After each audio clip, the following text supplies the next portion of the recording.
Can you believe the season is flying by? Really, we only have 3.5 weeks left. Welcome into the State Champs studio for our Swing Away softball show. I'm Sydney CARIEL. This show is brought to you by Lawrence Technological University.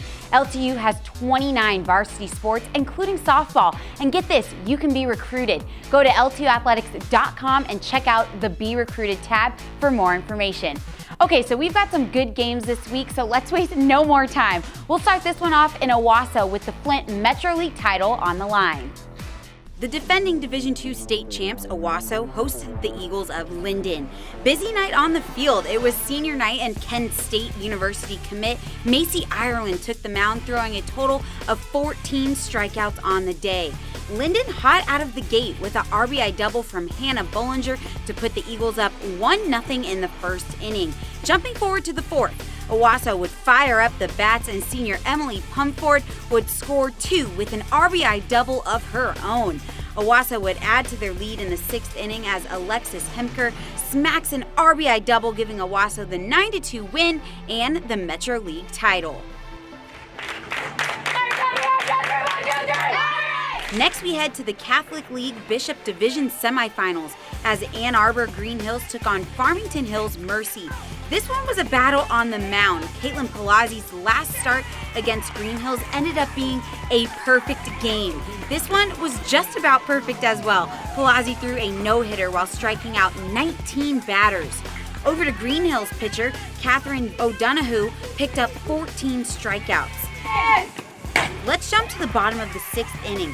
Izzy Chaput smacks one to right field to get the triple. Gage Lambert up next with the RBI single to give Mercy the win 1-0. Mercy would go on to beat Riverview Gabriel Richard for the Catholic League Bishop Division title. And finally to Detroit Country Day as they took on the number 1 ranked in Division I, Allen Park. This one started off strong in the first inning. Storm Kentros for Country Day with a 2-run home run, putting the Yellow Jackets up 3-0. Allen Park responds with an explosive third inning. Avery Garden with the 3-run homer, giving her team the lead 4-3. Maddie Ramey, the Michigan commit and Total Softball Player of the Year candidate, now at the plate. She smacked this one over the fence for a solo home run. Next up, Mackenzie Badillo wanted her turn. She drove that one straight over left field for a 2-run shot. Wow. The Jaguars of Allen Park would take this one 9-3. State champs and the DMC's physical therapy and sports medicine team work together to bring you training tips, injury prevention techniques, and more. And this week we have a special segment for you all. I had a conversation with Dr. Britta Anderson, who is a sports medicine physician at the DMC, and she's in her 11th season as an associate team physician for the Detroit Tigers. We talked a lot about sports injuries in softball and how we can prevent them. Here's a short clip from our conversation, but remember, you can catch the full interview on our Diamond Gems podcast. Find that Diamond Gems podcast on Spreaker or wherever you listen to your podcasts.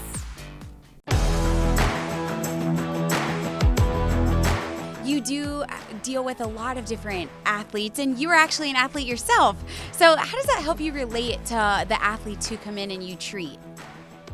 I definitely think I wouldn't be here without all of my personal endeavors with injury. I grew up playing high school softball and soccer, and then I played college basketball at Wayne State. I've had a few knee surgeries in my day, so I think understanding the importance of just participating in sport, there's so much gain to it, and keeping athletes in for many reasons. So I can definitely understand the importance of getting patients back, getting athletes back to the playing field or court or whatever their sport of choice, but making sure that they do it safely. It can be sometimes intimidating coming into a doctor's office. You've already probably run a million different scenarios in your head, and also probably researched a lot online. So, between the parents and the athletes, I think there's a lot of, stress and anxiety. So I think being able to relate can kind of in some points, in some ways,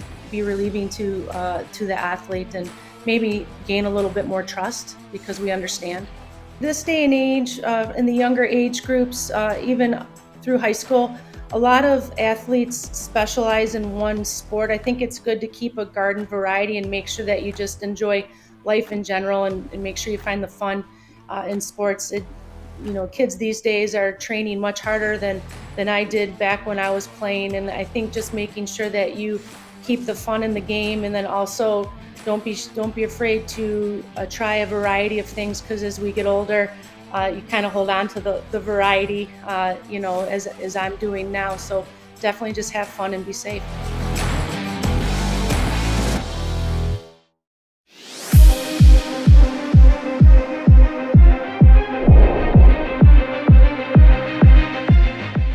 Hey everyone, well, we are back for our favorite part of the show. Donnie Dreyer is back with us this week for our Total Softball Player of the Year, and it's a big week. We've got some changes in the top 10. We do have some changes in the top 10. One of the persons coming off is Macy Ireland, who She's been on all year. She's been on all year. She finished second last year. Now, here's the important thing for Macy Ireland. She's temporarily coming off. Yeah. But we're not going to freeze the top 10 until after the district. So if Macy has a big district, she could get back on the top 10 before we freeze it. Yeah, as we've been saying, it's ever moving here. So it's been heating up, so people coming off, coming on. This is just one of our big changes. Yes, and going on the list is going to be Caitlin Palazzi from Mercy. She's just a freshman, 2025.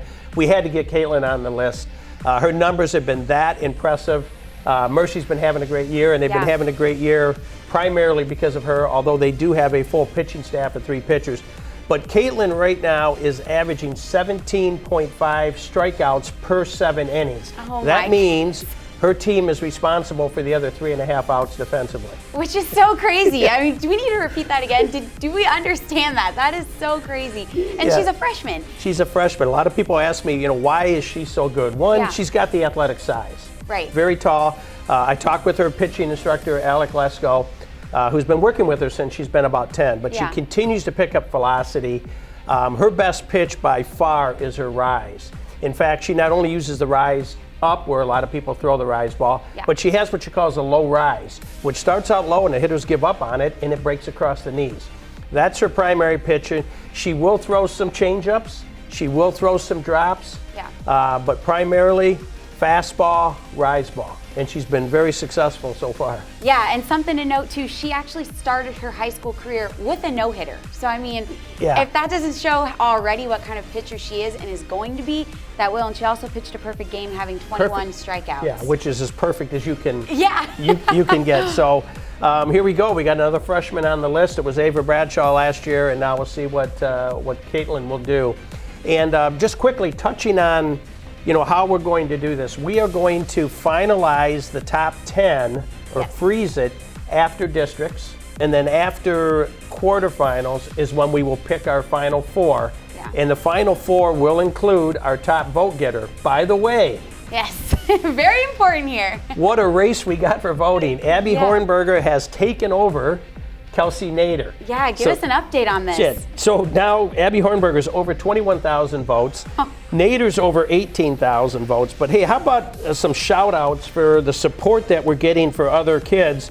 Megan Nectarline's over 7,000 votes.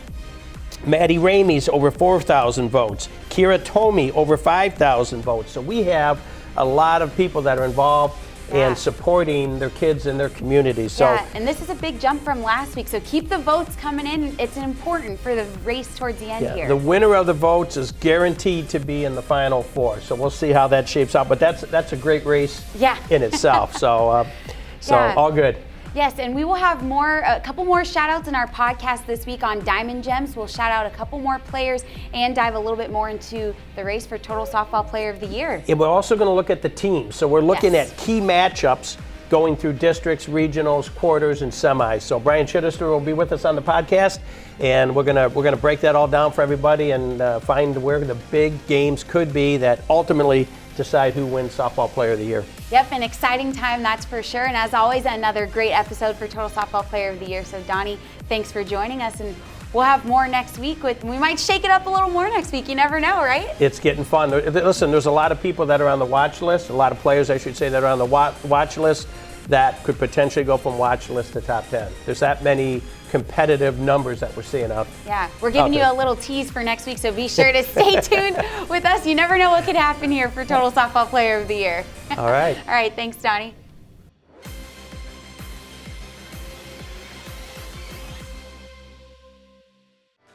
Well, another week of fun, and thanks for joining us for this week's episode of Swing Away. We'll have more next week from the Diamond. State Champs Swing Away is presented by Lawrence Technological University. LTU offers over 24 varsity sports for men and women, along with several dozen world-class undergraduate programs. Athletic and academic scholarships are available in all sports. Visit ltuathletics.com and recruit yourself. State Champs Swing Away is also brought to you by the Michigan High School Athletic Association, promoting the value and values of educational athletics. The Detroit Medical Center Physical Therapy and Sports Medicine Pros. Do you have a sports injury, or are you just looking to take your game to the next level? Go where the pros go. Visit dmc.org/gamechangers. Detroit Athletic Club Foundation's Male and Female Athlete of the Year Awards. Stay tuned for the announcement of this year's 12 nominees coming soon. Who will be this year's Male and Female Athletes of the Year? Find out live Monday, June 6th, only on the State Champs Michigan Network. U.S. Navy Recruiting Michigan. Call 313-315-2560 and talk to a local officer to find out how the Navy can take you anywhere from the sea to the stars. Oakland School's technical campuses are designed for any student who wants to graduate high school with industry certifications, on-the-job experiences, business connections, and college credits. Check them out at ostconline.com.